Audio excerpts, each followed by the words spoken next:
6 Group 1s, 3 Group 2s, one fantastic meeting. It is the Irish Champions weekend, Leopardstown on Saturday and the Curragh on Sunday. What a weekend we have in store. Top of the list on Saturday and taking centre stage is the Irish Champion Stakes over 10 furlongs, a race that has developed into one of the premier races in the whole of the flat racing world. Particularly on turf, it really is one of the leading races, definitely in Europe. This year we've got a 6-4 favourite anti-post at the moment, Vadeni, French Derby winner, Sandown Coral Eclipse winner. He's 6-4 at the moment with Mishriff, who was second in the Eclipse. He's second in the market at 4-1 anti-post for the Irish champion. I thought Vadeni was pretty electric at Sandown. We've not seen him since. It was a bit of a coming out party really for Vadeni. He's the French Derby winner, but people like me always question the French form at Group 1 and at Sandown. He went off favourite that day. He was well supported and he got the job done in quite impressive fashion. Out the back most of the way round, come round the bend, swoop past the whole field up the straight. Was always doing enough for me, Vadeni, and I think he was good value for his win. It was a good field that day. We were quite closely bunched at the finish, but there was good horses in there. Group 1 winners all over the place. Lord North, Group 1 winner, and Alan Curragh, Group 1 winner. There was plenty of depth to the form, and Vadeni looked good. Mishriff was second that day, and the narrative around the time, and still to this day, was that he was unlucky. He had to veer round horses in the final furlong and was finishing quickly when he got a clear run when he was switched out by David Egan. Yes, if you look back on the tape and visually he did look unlucky, but I think Vadeni was always doing enough. I'm often against Mishriff on this channel, and that's something that's unsurprisingly for regular listeners is going to continue into this race as well. Mishriff, he finished closer to Sabuska last time than he did Baid, and Sabuska missed the break really badly that day. So I'm against him generally, but he is proven to be a good yardstick at the top level. But whether he wins enough of these top level races, in my opinion, he does not. And back to Vadeni, his trainer Jean-Claude Rouget has stressed that he's a turn of foot type of horse. So the 66 millimetres of rain that fell over Dublin and Leopardstown over the weekend just gone would be a big worry. And if any more rain was to come, that would not be good news for Vadeni backers. There's definitely some more unsettled weather forecast in the lead up to this weekend. So that's a worry for Vadeni, and he might well drift in the market as a result of that. And, there's got to be half a question mark that he's not been seen since July. Whether it seems like a very deliberate campaign from them. He's won the French Derby at Chantilly. And he's went to Sandown on fast ground. That was the first Saturday in July, and then he's not raced for the rest of July or August, so it's fully 2 months later. I'm not going to question Jean-Claude Rouget. The last time I think he brought a contender like this over to the Irish Champion Stakes, it was Al Manzour, and he was a European champion that year. I'm already on record as being a big Luxembourg fan, massive in fact. I thought he ran a mighty race in the Guineas back in April. I'm on record saying that injury kept him away until the 13th of August. So he went all the way from the last Saturday in April to the 13th of August without running. He was injured.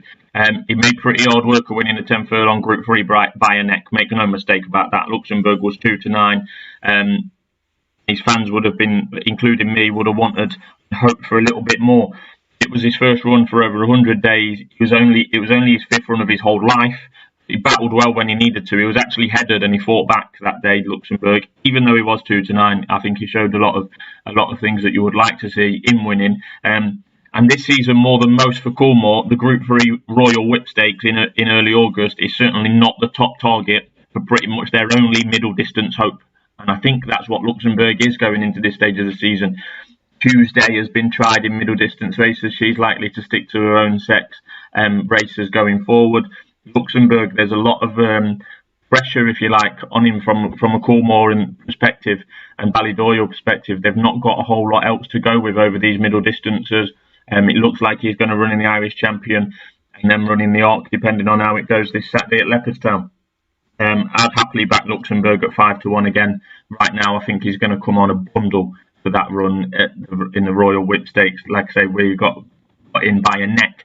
It's easy for us to say, when a favourite like that only just wins, oh yeah, they're going to come on for the run. But that's what the O'Brien team are telling us, and that's what we expect to happen. He'll have to come on for it. Absolutely, is form showed so far by Luxembourg is not good enough to be up there with Vadeni. Vadeni certainly showed better form than Luxembourg this year, but I still think Luxembourg's full of potential, and that Guineas run just stands out to me. That he's a horse that could be from the top draw, and we'll find out Saturday and beyond into this autumn. The French do have another contender in the Irish champion. It's Ernesto. He won a Group 1 Grand Prix de Paris last time out. He'll have to prove he's up to this level. Again, the usual question marks over French Group 1s.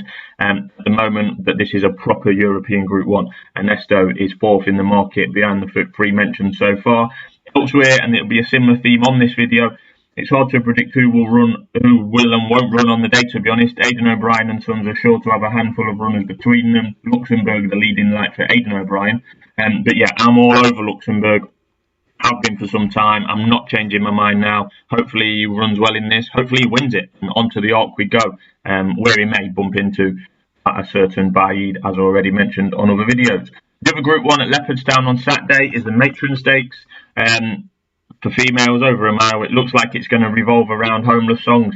Wildly impressive in the 1,000 guineas, Irish 1,000 guineas back in May. Hasn't been seen on the track since, as she must have softer ground. And we've been on a prolonged heat wave in Britain and Ireland. But as I say, 66 mil of rain fell over Leopardstown over the weekend just gone. So she looks sure to run. She's already a 5 to 4-ish favourite. It's up in the air who may oppose Homeless Songs, the most threatening of which could be Saffron Beach, but she's got other potential targets for the back end of this season. On to Sunday, where there are no less than 4 Group 1s at the Curragh. What a day it is at the Curragh. I was lucky enough to be there last year as a punter. I really enjoyed it. Would recommend anyone to go. Runners and riders very much in the air at this stage for most of the races. In the Flying 5, over 5 furlongs, as the name suggests, I've got my eye on the first and second from last year, to be honest. Romantic Proposal won last year. A Case of You was second, the two best sprinters in Ireland. I do really like Romantic Proposal.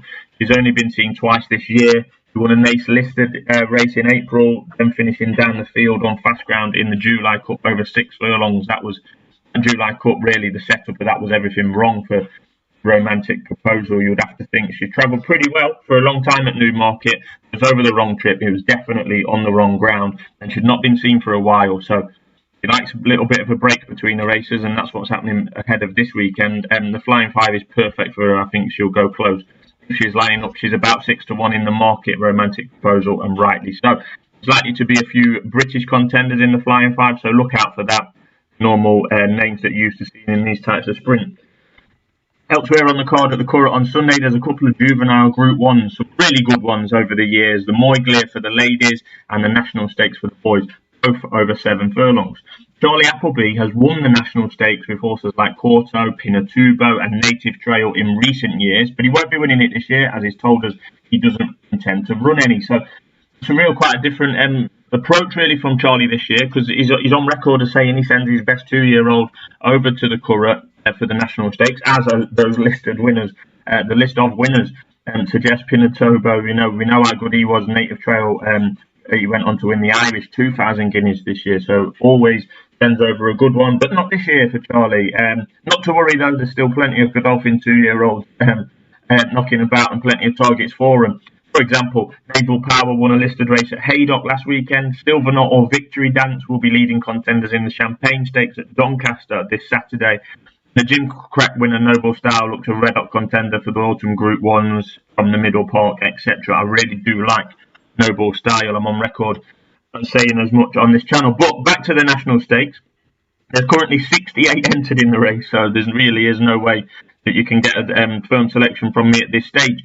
As usual, Aidan O'Brien looks to have a leading chance with the likes of Aesop's Fables, Blackbeard, Hans Andersen. They're all possibilities at this stage. Look out for them to be at the top of the market if lining up. Moyglir has a similar look at this stage. 62 entries in the Phillies 7 furlong Group 1. And Mr. O'Brien again likely to be leading the way. Meditate looks like a likely runner at this stage. She'll almost certainly be favourite if lining up. She's looked really good in 4 unbeaten starts so far, including at Royal Ascot and including a Group 3 last time. This looks like a perfect stepping stone for her. She's already leading contender in the 1,000 guineas anti-post market for next year. She's really likeable. I do like Meditate. And it's an obvious one though, but she's very likeable. Finally, on the Sunday at the Curragh, final Group 1, the Irish St Leger, a race I really don't like, to be honest. They call it an Irish Classic, despite it being open to horses 3-year-olds or older. That just doesn't make a lot of sense to me. And there's a little bit of shine gone away from the Irish St Leger over recent years, and because some horses have found it, some horses that could run in the Irish St Leger are actually steering in the direction of the Irish Cesarewitch, which has prize money through the roof, in particularly this year, but in the last few years as well. So that's maybe going off on a bit of a tangent there, but yeah, the Irish St Leger, not for me. So I'm all over Luxembourg on the Saturday. I think he's got a right chance, and at 5-1, I think he's better than Mishriff, and I think he could be better than Vadeni. He's obviously going to have to prove it. He needs to step up. What I've seen so far, like I say, particularly in the Guineas and in his juvenile career, really, really promising. I do like Luxembourg, and he's going to strip fitter and better than he did in his last race, and I think he'll go very close in the Irish champion and hopefully win it. He's 5-1. Let me know if you have any fancies in the comments, and we might be back with some more content later in the week when the declarations make themselves known. So thanks for watching.